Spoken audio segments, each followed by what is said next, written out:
चलिए आगे बढ़ेंगे। कैबिनेट मंत्री सतीश महाना औद्योगिक विकास मंत्री से एक्सप्रेसवे समेत पीएम के यूपी आगमन को लेकर और एक्सप्रेसवे पर विपक्षी पार्टियों के आरोपों पर बातचीत की है। कैबिनेट मंत्री सतीश महाना ने कहा कि एक्सप्रेसवे विकास की इबारत लिखेगा और क्या कुछ उन्होंने कहा वो भी हम आपको सुनाएंगे, लेकिन एक्सक्लूसिव जानकारी इस वक्त हम आपको बता दें। कैबिनेट मंत्री सतीश महाना का एक्सक्लूसिव जवाब हम आपको सुनाएंगे। किसी भी प्रदेश के विकास में एक्सप्रेसवे का बड़ा रोल होता जा रहा है। हमारे साथ बातचीत करने के लिए सतीश महाना जी है। पूर्वांचल एक्सप्रेसवे जो प्रदेश की विकास की नई इबारत लिखने के लिए तैयार बैठी है, जिसका उद्घाटन प्रधानमंत्री नरेंद्र मोदी जी करने वाले हैं। क्या कार्यक्रम है सर प्रधानमंत्री? देखिए, सौभाग्य से पूर्वांचल एक्सप्रेसवे जिसकी शिलान्यास और आधारशिला माननीय प्रधानमंत्री जी ने 2019 में रखी थी, आज वो पूरी तरीके से बनकर तैयार है और माननीय प्रधानमंत्री जी 16 तारीख को उसका जनता को समर्पित करने के लिए आएंगे।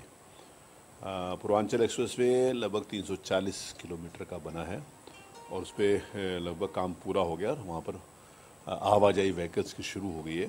उसके ऊपर टोल का भी जो प्रोसेस था वो भी पूरा हो चुका है और जल्दी 16 तारीख से जनता के लिए समर्पित हो जाएगा। सर, अक्सर ये होता है कि जब भी कोई विकास की बातें होती है सियासत चालू हो जाता है, चाहे जब आप विपक्ष में रहे हो या जो पार्टी आज विपक्ष में है।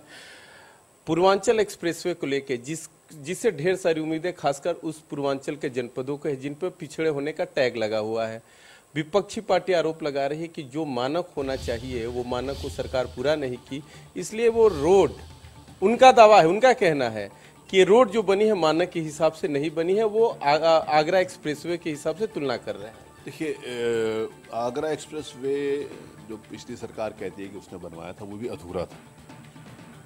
पिछली सरकार को जाते जाते इस बात के लिए ज़्यादा महत्व था कि किसका शिलान्यास कर दें और किसका लोकार्पण उद्घाटन कर दें।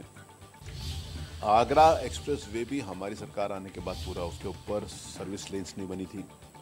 आगरा एक्सप्रेसवे के ऊपर पब्लिक एम्यूनिटीज़ हैं, टॉयलेट्स भी नहीं थे। आगरा एक्सप्रेसवे के ऊपर सुरक्षा के लिए जो पुलिस चौकियां की जरूरत थी वो भी नहीं थी। आगरा एक्सप्रेसवे के ऊपर इंटीग्रेटेड मैनेजमेंट जो सिस्टम था वो भी नहीं था। ये सारे की सारी चीज़ें, कुछ रोड्स भी नहीं बनी थी, एक आधा पुल भी नहीं बना था, तो सारे के सारे हमने यहाँ कर बनवाया उसको। और उसके बाद पूर्वांचल एक्सप्रेसवे में जिस समय समाजवादी पार्टी की सरकार में उन्होंने इसके बारे में सोचा होगा तो 20-25% उन्होंने लैंड एक्वायर करी। उनका उद्देश्य सड़क बनवाना नहीं था, उनका उद्देश्य ये था कि जल्दी से इसका टेंडर करवा दिया जाए। और टेंडर का जो नियम है वो ये है कि जब तक 90% लैंड एक्विजिशन नहीं हो जाए तब तक टेंडर नहीं हो सकता, ऐसा नियम है। लेकिन 20-25% लैंड एक्विजिशन के बाद ही उन्होंने उसका टेंडर कर दिया, जो कि गलत था। हमारी सरकार बनने के बाद ही माननीय मुख्यमंत्री जी ने इस बात का निर्णय किया कि जनहित की कोई भी योजना हम उसको चालू रखेंगे। पिछली सरकारों में ऐसा होता था कि जिसमें सुश्री मायावती जी ने कोई गंगा एक्सप्रेसवे की कल्पना की थी, समाजवादी पार्टी के लोगों ने आके उसको समाप्त कर दिया था। कोई किस नाम से योजना शुरू हुई है ये नहीं है, जनता का पैसा जनता के हित में उपयोग हो। और अगर इन्होंने 20-25% लैंड एक्वायर करी थी, जनता के हित की बात नहीं होती, तो हमारी सरकार आने के बाद हम कहते हैं हम इसको छोड़ देंगे, लेकिन नहीं छोड़ा। उसके बाद पूरी 90% से ज़्यादा लैंड एक्विजिशन हुआ। वो टेंडर हमने निरस्त करके दूसरे टेंडर किए और जो दूसरे टेंडर किए लगभग 2-2.5 साल के बाद उनकी 1500 करोड़ रुपए की उसमें बिडिंग में अंतर था, कम आई।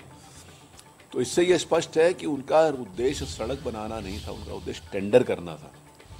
और उसके बाद ये जो कहते हैं समाजवादी पार्टी के लोग, जो विपक्ष के लोग, मुझे लगता है कि थोड़ा बहुत तो ज्ञान होना ही चाहिए कि बजट हर फाइनेंशियल ईयर के लिए तय होता है कि कौन से फाइनेंशियल ईयर में बजट की सरकार की क्या प्राथमिकताएं हैं।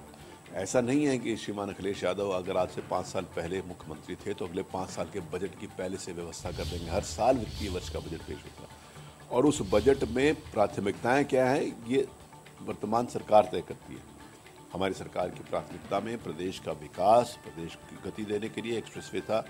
केवल पूर्वांचल एक्सप्रेसवे ही हमने शुरू करके आज उसका लोकार्पण माननीय प्रधानमंत्री जी नहीं कर रहे। उसके अलावा बुंदेलखंड एक्सप्रेसवे जो फरवरी 2019 में शुरू होगा, 2020 में शुरू हुआ और दुर्भाग्य से उसके बाद ही कोविड आ गया, वो भी लगभग पूरा हो चुका है। गंगा एक्सप्रेसवे की हमने 90% से ज़्यादा ज़मीन एक्वायर कर ली है। गोरखपुर लिंक के ऊपर काम तेज़ी से चल रहा है। तो केवल एक एक्सप्रेसवे नहीं, हमारी सरकार आने के बाद 5 एक्सप्रेसवे हमने जनता के लिए बनाए और जो कंप्लीशन की स्थिति में है। एक बात और कहना चाहूँगा कि यही समाजवादी पार्टी की जब सरकार थी तो तत्कालीन मुख्यमंत्री श्रीमान अखिलेश यादव जी के पिताजी आदरणीय श्री मुलायम सिंह यादव जी ने कहा था कि शिलान्यास तो करवा लेता है लेकिन कभी किसी प्रोजेक्ट को पूरा नहीं करता। ये मेरे द्वारा नहीं, उनके द्वारा कहा गया था, जो सारे टीवी चैनल्स में भी है, सारे अखबारों में है। तो इससे ये प्रमाणित होता है कि भारतीय जनता पार्टी की सरकार जन कल्याणकारी सरकार है, जनता के हित की सरकार है। और जिस पूर्वांचल का शिलान्यास माननीय प्रधानमंत्री श्रीमान नरेंद्र मोदी जी ने किया था, अब लोकार्पण भी उन्हीं के कार्यकाल में और भारतीय जनता पार्टी के वर्तमान प्रदेश की सरकार में है। लगातार प्रधानमंत्री का दौरा हो रहा है, इस पर भी विपक्ष हमलावर है। वो कह रहे हैं कि प्रधानमंत्री जी का ये चुनावी दौरा हो रहा है, आगे और कब प्रधानमंत्री का दौरा लग रहा है उत्तर प्रदेश में? देखिए, प्रधानमंत्री जी का दौरा जब जी उत्तर प्रदेश में लगता है तो ये एक विकास की नई सौगात लेकर आता है।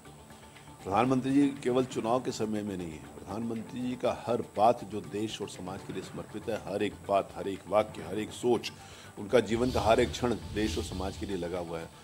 उनकी हर बातों के लाखों और करोड़ों फैंस हैं। लेकिन मैं राजनीतिक क्षेत्र में काम करने वाला कार्यकर्ता माननीय प्रधानमंत्री जी की इस बात से हमेशा प्रसन्न रहता हूँ कि हम काम वोट के लिए नहीं करते, हम काम समाज के लिए करते हैं, हम काम देश के लिए करते हैं।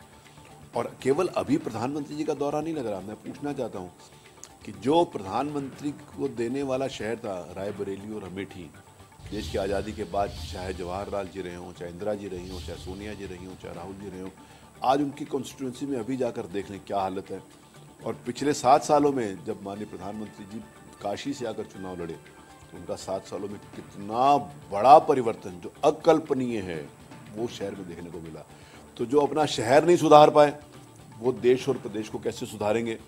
तो जो प्रधानमंत्री जी का जो भी दौरा होता है, जहाँ तक बात है चुनाव की, हाँ स्वाभाविक रूप से हम एक राजनीतिक दल हैं, तो राजनीतिक दल होने के नाते से माननीय प्रधानमंत्री जी के व्यक्तित्व, उनके कृतित्व, जो आज देश और दुनिया में जिसका डंका बज रहा है, उनका अगर उनके नेतृत्व में हम चुनाव लड़ रहे हैं तो हमारे लिए सौभाग्य की बात है और देश के लिए सौभाग्य की बात है।